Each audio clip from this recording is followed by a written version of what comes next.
I promised you to share with you the parable. I found it very beautiful actually. Sheikh Muhammad Qasim Nanodwi is recorded by Sheikh Shabir Ahmad Uthmani in Tafsir Uthmani. It's in Urdu. His commentary on Surah Al-Falaq, he comments the notes he took himself from the Sheikh.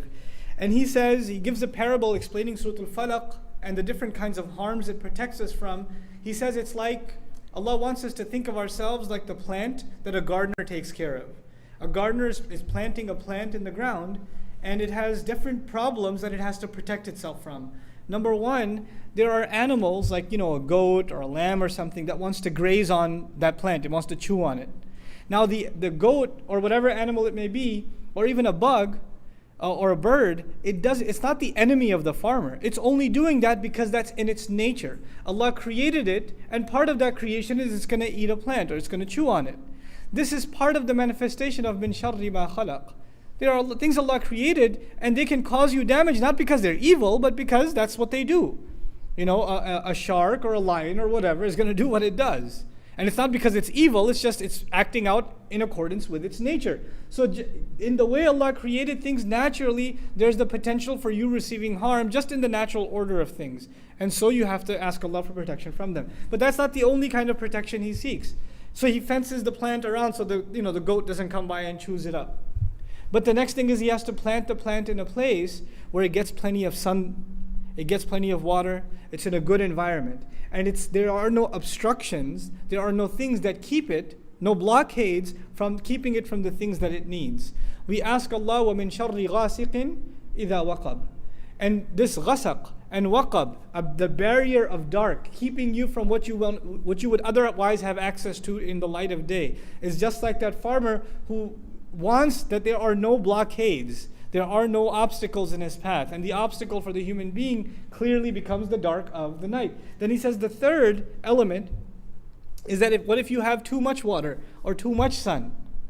You get overwhelmed. And the plant, he specifically gave the example of the plant getting buried under snow or getting flooded with water, being overwhelmed from an outside element.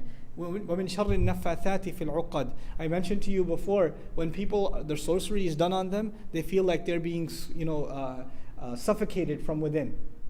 They feel like they are being pressured, or there's this heavy burden inside of them.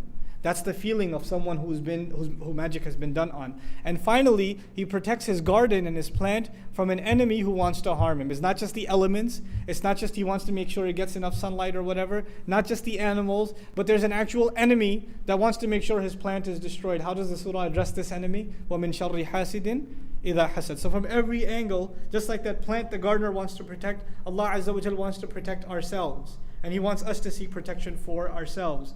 So this surah is about protecting yourself from physical kinds of harm that may afflict you. The next surah will be about spiritual harms that can afflict you. So there's the body being protected in Surah Al-Falaq, and the ruh and the nafs being protected in Surah Al-Nas from waswasa of shaitan and evil company and things like that.